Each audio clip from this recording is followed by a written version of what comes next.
Assalamualaikum warahmatullahi wabarakatuh. Kembali lagi bersama saya Yoga Kesievo. Di sini saya akan membahas mengenai substansi hukum Islam. Dari substansi hukum Islam tadi kita bisa mengetahui makna hakikat sesuatu menurut filsafat. Jadi dari makna hakikat sesuatu menurut filsafat tadi, di sini ada pengertian definisi hakikat atau esensial. Adalah pernyataan hakikat sesuatu, yaitu suatu pengertian yang abstrak.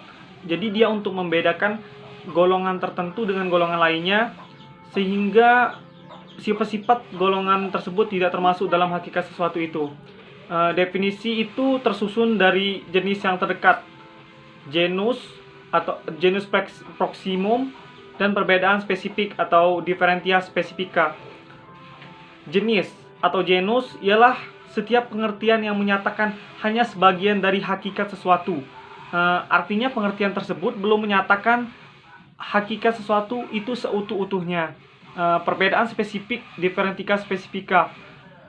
Ini setiap pengertian yang membedakan golongan spesies dari genusnya. Misal, berbakat budi membedakan manusia spesies dari hewan atau genus.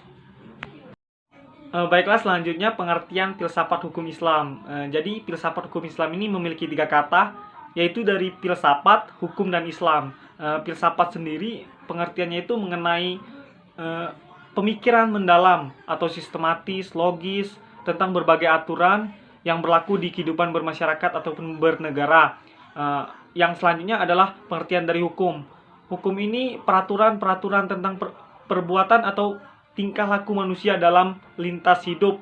Secara ringkat, hukum berarti ketetapan.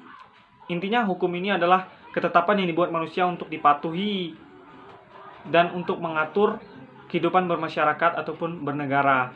Adapun pengertian filsafat hukum Islam, kajian filosofis tentang hakikat hukum Islam, sumber asal muasal hukum Islam, dan juga penetapan manfaat hukum Islam bagi kehidupan masyarakat dan bernegara yang sesuai dengan kaidah Al-Quran dan hadis tentunya. Faktor yang menjadi ciri filsafat hukum Islam, ada beberapa faktor.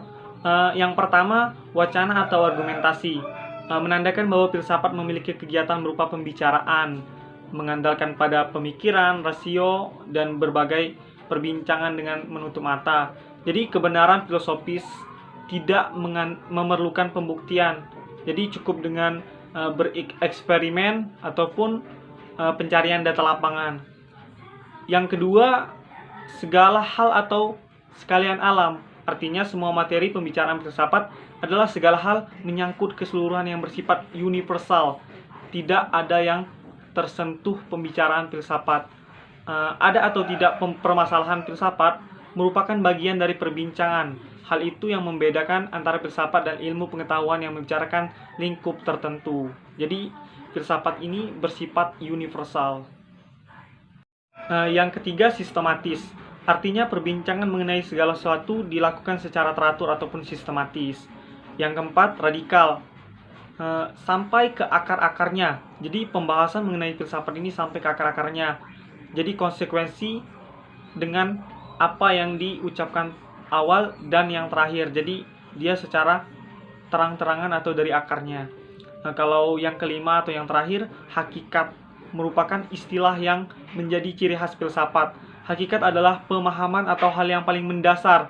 Jadi filsafat tidak hanya berbicara tentang wujud atau materi, sebagaimana ilmu pengetahuan, tetapi berbicara makna yang hakikat terdapat di belakangnya.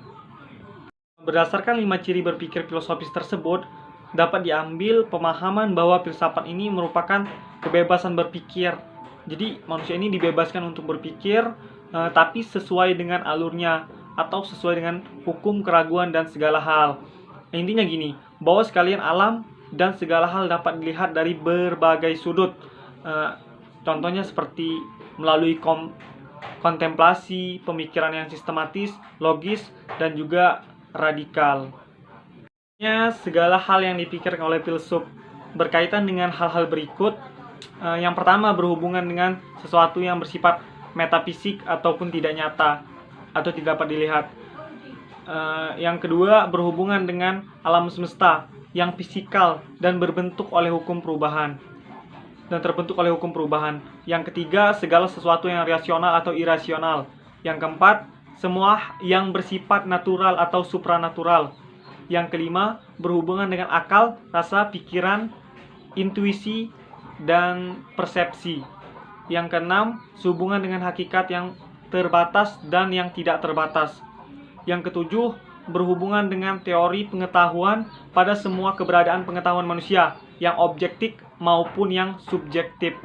Yang ke-8, berhubungan dengan fungsi dan manfaat segala sesuatu yang didambakan manusia atau dihindarinya. Jadi berhubungan dengan sesuatu yang didambakan dan juga yang dihindarkan. Yang ke-9 atau yang terakhir, berhubungan dengan kebenaran spekulatif yang bersifat rasional tanpa batas, sehingga berlaku pemahaman dialektis terhadap berbagai penemuan hasil pemikiran manusia. Tesis yang menghasilkan